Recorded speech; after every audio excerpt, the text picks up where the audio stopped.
It was cold. She was talking about how cold it was. We were meant to read together. We were. Hey. Oh my god. Black girl lit. Hashtag trending. I don't even know how to start. Hey guys, I'm Nikea. I'm Jasmine. And this is Black Girl Lit. Black girls are lit with literature. But this is Black Girl Lit. Black girl lit. Literature. Okay. This is our first video, if y'all can't tell. And this is our first time recording together. So I don't know how Jazz is gonna be talking to a camera. But yeah. No, I've seen you on those Facebook videos. So yeah, I think you should be We won't good. discuss those. Yeah, so we're talking about lit and we're getting lit. We're getting lit while we discuss literature. If y'all can't tell, we are corny and we probably be saying lit a lot. Oh yeah. Oh my god, I'm sweating. I'm hot. I'm about to take this wig off. First of all, it's 80 degrees in February in North Carolina. The world's coming to an end, but that's a conversation for another day. So it's gonna rain down fire and brimstone. Oh god.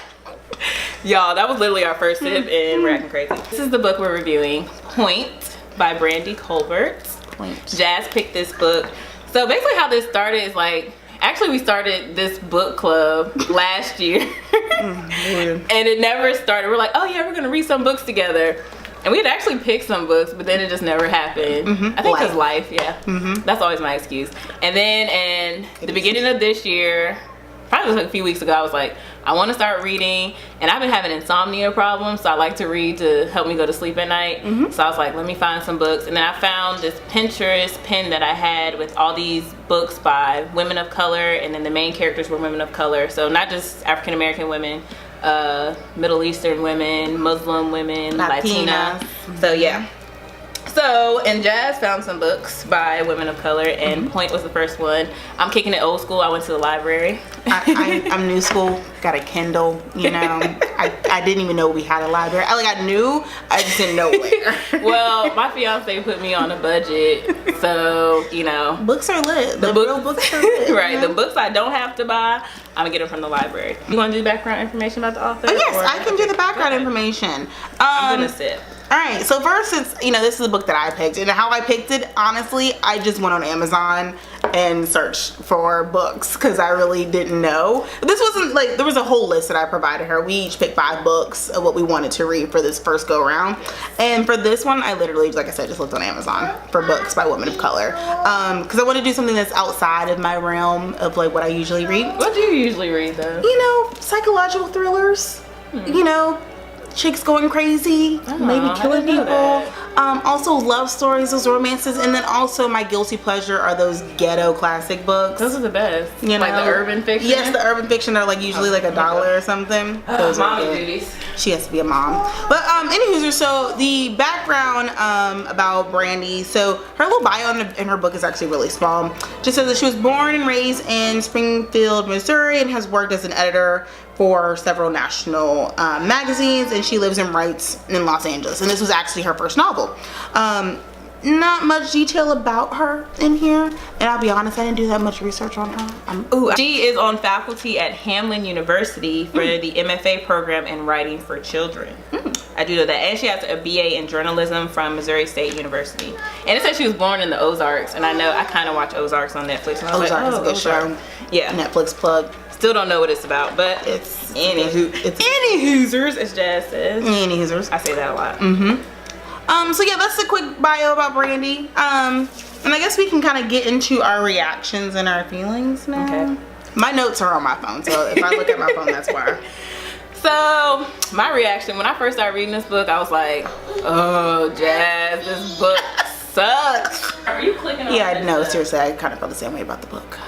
Don't tell Nikea. But when I started reading, I was like, ooh, picked a bad book.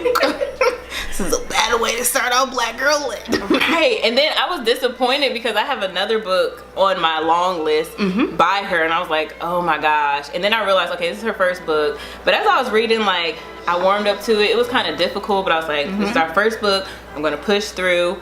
And then other reactions, like, I was confused at first about who Donovan was. Like, yeah. It was just like, who is Donovan? What is he? And then some good things though. As I kept reading, I did appreciate how the novel was set up Like it started off like with present day, and then it would go to flashbacks to kind of fill in the gaps of the story, and then it would only give you like a certain amount of information at a time. And that was like the driving point, because that kept you reading because you wanted to know what happened next before that kept going. I'm gonna interject quickly just to give you guys what the book is about, because we're just talking about characters. So basically the book is about this girl named Theo, and she is a ballerina during high school. I think she's like 16, 17 or something like that. Yeah, she's like a junior. And the book kind of picks off 4 years after her best friend Donovan gets abducted. And the book is kind of like what happens now that Donovan has returned and how it kind of shakes up her world. So when Nikea is talking about the back and forth, so the book kind of talks about before, you know, Donovan went missing, and then what's happening now that he's back and all the feelings. So that's just a kind of synopsis of the book. So yeah. Kind of, and then it talks about like leading up, like once he was missing, like what happened to her up until that 4 year span. One thing I like, the scenes between Hosea and Theo. Girl, when we talk about those urban fiction novels, I was like, but I was like, should I feel this? They're teenage children. That's how I felt. So the book has like a lot of like graphic details about like, you know what I'm saying, and as well as like drinking and stuff. And I was like, right, because it's look, the kids. library, it's a YA, young adult. Okay, this is something I would have read in my young adult lit class. Right. I don't. But those scenes were like, they had me like, ooh, they were good, but you know, had to cross my legs a couple times. Oh god, I wanted more. I was like, yes, give me more of this. Because I like those type of books. What's the what's her name? Zane? Yes. Oh there we yes. go. For some of the things that you touched on, my thoughts were, well, I have more like questions. So continue with your feelings and I have questions. All right. So another thing that I was actually rooting for their relationship for Theo and Hosea. Me too. Like I was shipping them hard. Yeah, he has a girlfriend in the novel. Yes. So, but Theo was a side chick, and she was okay with being a side chick. Like that's a whole nother novel. Like that could have been a whole other story. Right. I enjoyed that part. Then I guess another kind of negative thing was like Theo to me didn't read as a black girl. No, she didn't.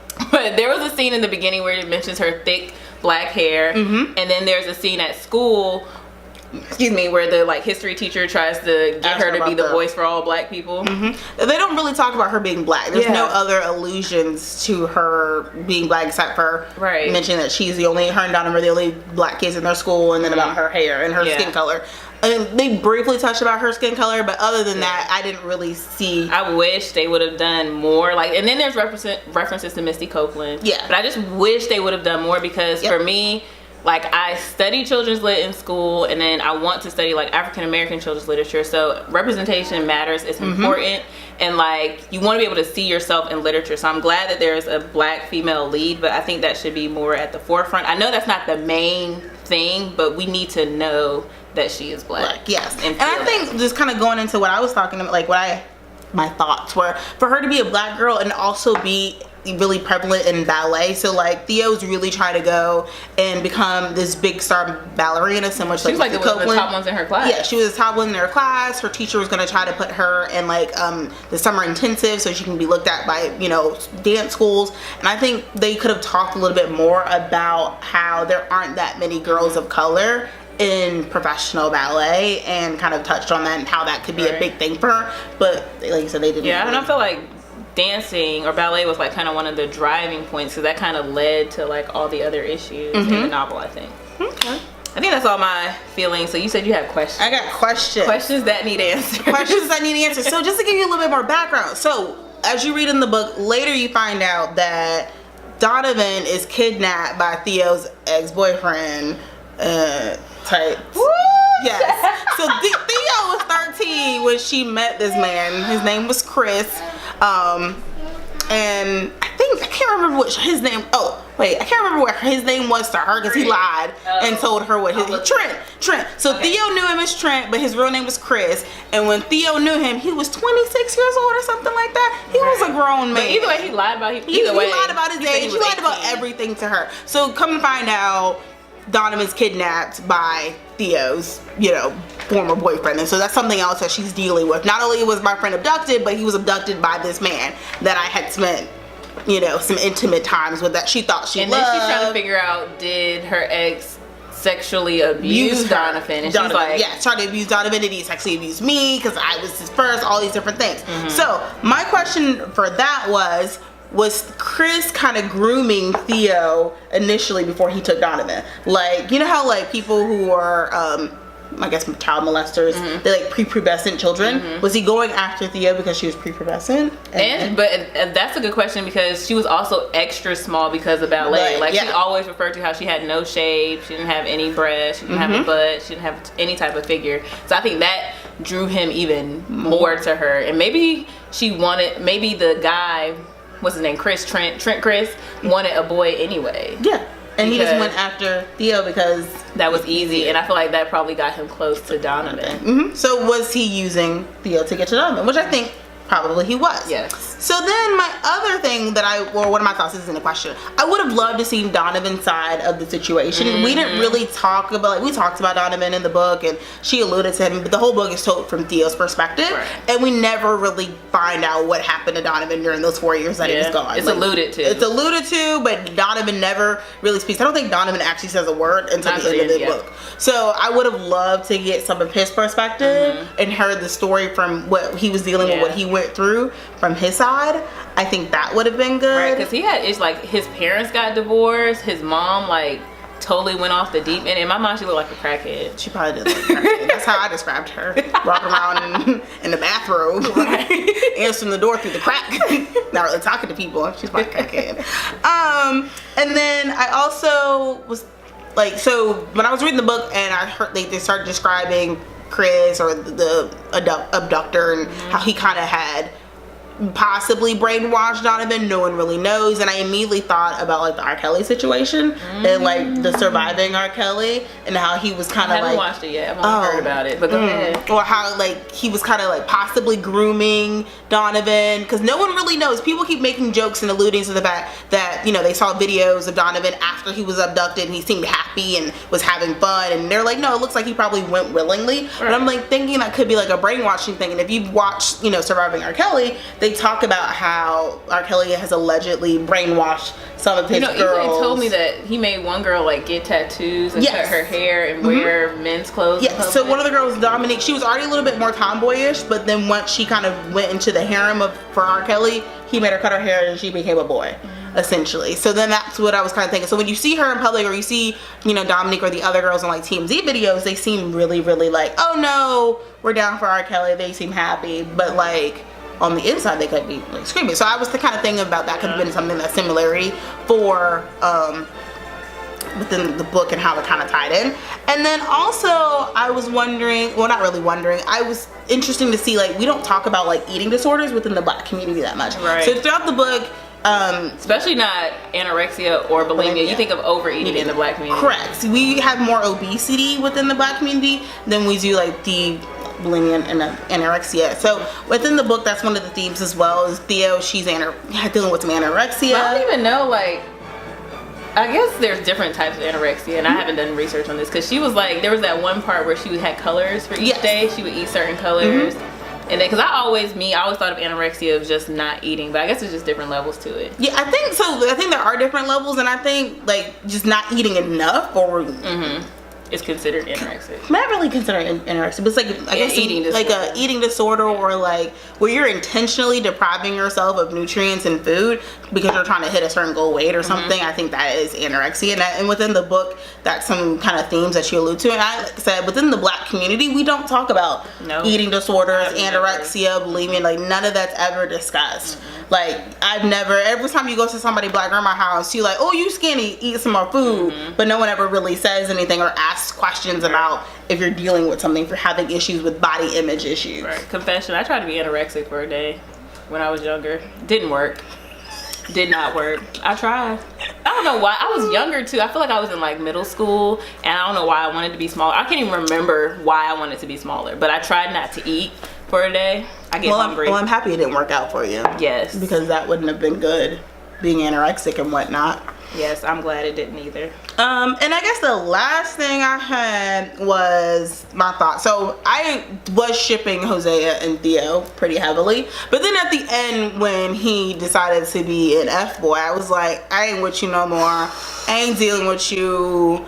I don't like you anymore. And then his best friend Klein, oh, he was trash. Hefty glad bag trash. Okay? Because 1 second Klein is like trying Is he white? Everybody's white, I assume. Okay. I assume literally Except everybody. for, what's the other dude? Phil. Phil was her best friend. And then Sarah Lee? Kate. Sarah Kate was... What non-white person you know named Sarah Kate?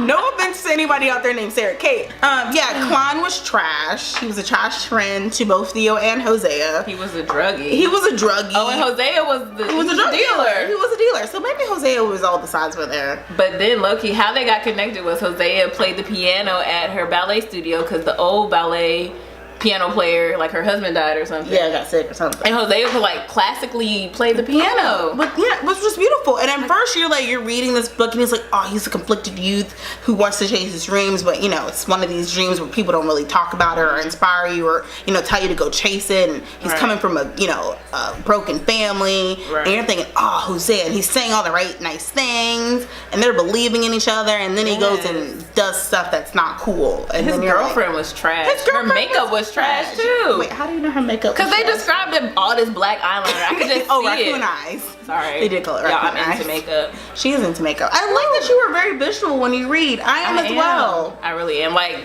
I was reading the book one time and EJ was talking to me and I was like, what? I'm not. I get into the book. That's good. Like, me too. I want to go. So I was in Chicago. I was at the ballet studio. I was freezing. Yes, it was so cold. The major scene, the first one I brought up was the one where Ruthie is one of her ballet, I guess they're friends, drives Theo to her car from the studio because her parents won't let her drive into the city. Theo asks Ruthie like, what is like your biggest secret or something that you've never told anybody? So Ruthie shares a story about how she took her mom's drugs and changed them out. Mom was schizophrenic. Yeah, and then her mom had a really bad episode. Or bipolar. Yeah, and she feels really bad about that. And so then Theo, she's been grappling. How about I say grappling? She's grappling. Whatever. She's fighting. Struggling. I had it right the first time. She's been struggling with whether or not to tell somebody about Chris because like they caught him and they have to go to trial and all this stuff. And she finally tells Ruthie about her relationship with Chris. And then Ruthie was like, oh, I'm so sorry. And Theo was like, what are you sorry for? And she was like, Ruthie goes, you were raped. And Theo was like, no, I wanted this. I loved him. I cared about him. And in that scene was kind of like, oh my God to me. Like, one, I felt relief because she finally told somebody. And then I kind of felt like, oh, she was raped. Because reading the book, I knew, okay, she was 13, he was 18. I knew that was statutory rape. But when I was reading the book, she approved of it. She was happy with it. And I was like, okay, I guess it was okay.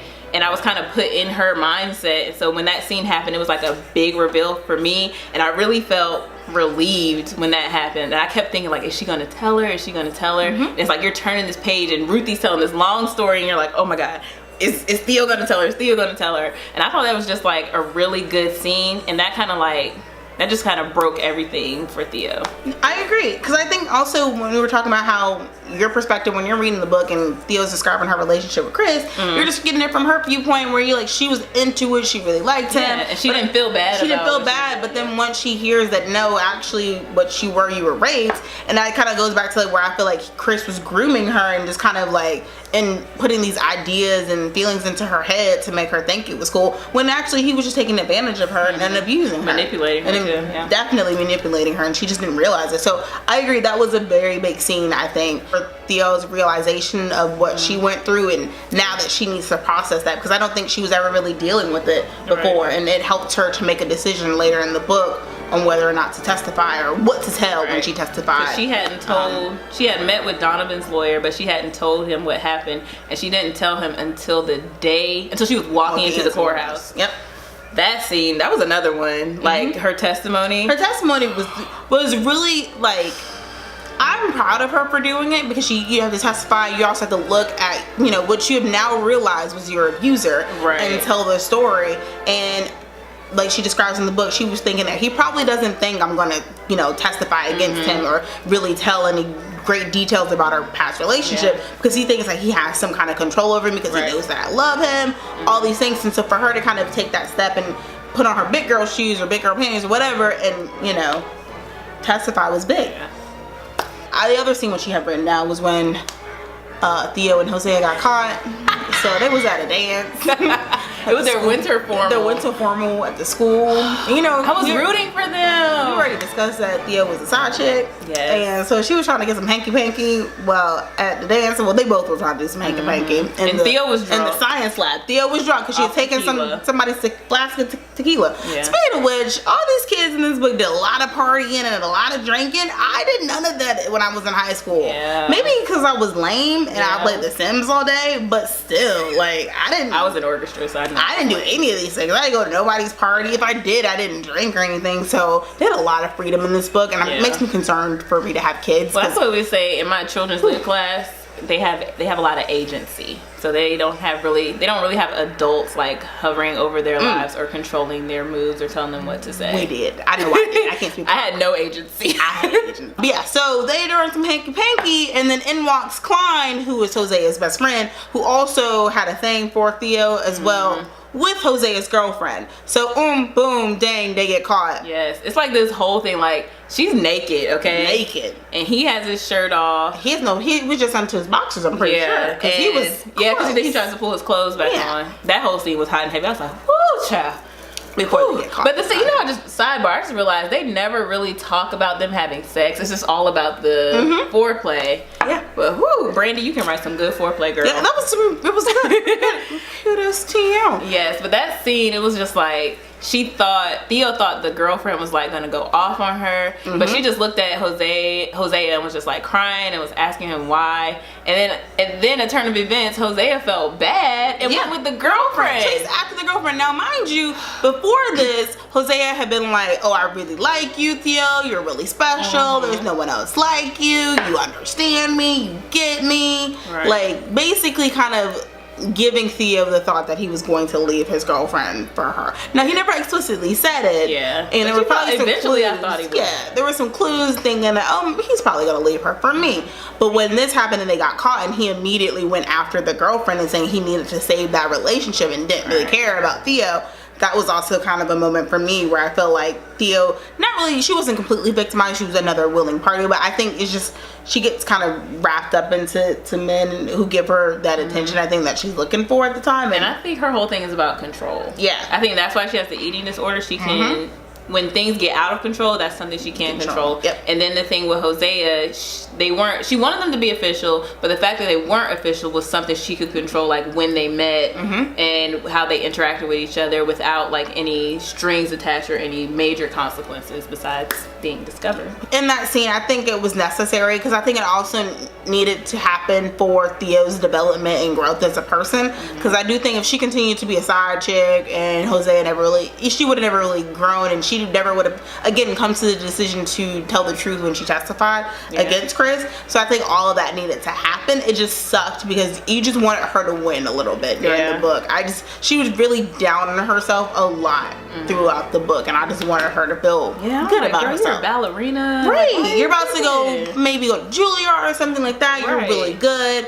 And it was just interesting to see like how she just didn't feel that way about herself. But then the book ends with her going to, I guess, kind of like rehab. I don't know. It was like some rehab place that she had previously gone to after Donovan disappeared. She just walked up to her parents like, "Hey, I need to go back to get the help that I need because I'm struggling," essentially. And it was good for her to go back. And Juniper Hill, yes. Nice hippie place, as she called it, for her to get some help. And while she was there, Hosea sent her a CD. Yep, she threw that shit in the trash. And she threw it away because she knew you ain't right. I was proud of her in that moment. I was proud of her because I thought she was gonna go back down that slippery slope and be like, "Oh, he sent me something." Yeah, like Hosea, he didn't even tell his girlfriend about that. Like, no, don't try to bring me back. I'm off you. I'm off that. Right. She was trying to growth and development, and I appreciate that, and I applaud her. I think a good major scene was when she realized that the person that abducted Donovan was the same man that she had relations with. She was in denial. She was in very much denial. Okay. All right, so now we're going to rate it. Do you want to rate first, or? Oh yeah. So we have a scale. We have a rate system that we're utilizing. Double entendre, play on words. You know, black girl lit. We lit. We getting lit. So we have 4 categories. We have sober, which is like Nah. Then you got Buzz, which is like, you tried, you know, congratulations, you know. Then we have Tipsy, which is like, okay, all right, you got some potential. You smart, I like it. And then you got Lit, which was like, that is the best book I've ever read in my life. Hey. Turn that thing into a movie. Black girl Lit. So, I personally, you know, when I first started reading the book, it was sober. And I'm gonna be honest, when I first started reading it, it was sober. Then it got a little buzz. I would say it ended as a Tipsy. For me personally, it ended as a Tipsy. Definitely not Lit. I think it's when it kind of came around the scenes with Theo telling Ruthie about her being raped, and then also when they got caught, I think that would kind of tip the scale a little bit more in the Tipsy range instead of keeping it in Buzz. Had those scenes not happened, or the way they were described not been described the way that they were, it probably would have stayed on the Buzz side. But since they had in the way that it was written, I would say it kind of tipped over a little bit to the Tipsy side for me. All right, so my feelings towards the book. Okay, so like Jazz said, my sentiments are similar to hers. It was sober when it first started. It wasn't even like around the ABC store. It was still at home, sitting on the couch. And I will agree, I'm gonna give it a Tipsy rating. Like, it was Tipsy. Like, it wasn't like Lit. I'm not gonna be like, oh my god, y'all have to read this book. Like, there have been books that I've read and I'm like, it changed my life. Everybody needs to read this book. It's just, you just need to read it. This one is not that. It's a good read. And then I kind of give her a little extra because it's her first novel. Yeah. So that's why I give her a Tipsy. And I will also say I felt really good at the end of the novel. It has some resources for all the issues that they discussed, and I thought that was pretty lit. That's pretty. That is lit. I think that is good to give people resources, especially if you're reading it and something resonates with you. That was good. So like for child abduction, child abuse, eating disorders. I thought that was very responsible of the book. I appreciate that. But yeah, so I guess we have a consensus. It's a Tipsy book. It's a Tipsy. So y'all should read it. Check it out. Yes. You know, let us know what you think. Let us know. Drop down a comment below. Subscribe to her channel. Yeah, so we're putting this on my channel right now. But you know, if we start blowing up and getting all these views, we're just going to have to make a separate Black Girl Lit channel. So, because we reading that literature. I keep adding an extra syllable to getting lit. Shirts already. Ooh. Also, we're wearing, you know, because it's February, Black History Month, Wakanda forever. Forever. The next book that we're reading is called The Bells. She's going to show you again. Once again, I am in 2019 when I read books, and she is shade. Sip some tea on her. But yeah, no. The next book that we're currently reading is called The Bells. Who was the book by? I should probably know that. Danielle Clayton. By Danielle Clayton. And yeah, we will be describing this one, talking about this one in the next video, The Bells. Yes, and y'all can go ahead and start reading this with us. This one's a little bit longer. Read it with us. And this was my pick. I like fantasy. Yeah, so we're gonna probably do swaps, my pick, her pick, just kind of bounce back and forth. Maybe y'all can pick some books for us. Yes, if you have any suggestions. Okay. Again, I know we said in the beginning that the focus that we were looking at African American women or women of color, or African American authors, male too. We also have some books by Asian people too. We do. So, but I'm just saying. So, if you have any book, we're open. It doesn't even have to be within those parameters. If you just know of a good book, just let us know. But yeah, so thank you for watching. I guess I don't know how to end. I don't know what I'm doing. I'm new to this YouTube world. I'm just gonna sit back and let her take over. But that's it for today, y'all. I hope y'all enjoyed this book review. Let us know, like we said, drop comments below. What do you think about the review? What do you think about the book? If you have read it, do you plan on reading it? We'll be back with another one. Maybe we could get like 2 of these a month because we read pretty fast. Yeah, you know. If y'all want to send us books, send me a book for free. Yes. Give us some Amazon gift cards so we can buy continue reading, because reading is fundamental. Right. I'll put our cash apps below. Cash at me. I'll read your book. Right. And we'll put, you know what, make a little wish list on Amazon. Yes. I'll put the link below for that too. I already got books on my wish list. I have a wish list. It's called Black Girl Lit. Hey. Because we're trying to get more books. Woo, but that's it, y'all. We'll be back with another read later. I don't even know how we're going to end this. Maybe we'll come up with a catchphrase. We'll come up with something. This is the first one. This is the inaugural. Not the first annual, but the inaugural. But I think we did a good job. Yeah, we did. High five us. Peace out, y'all.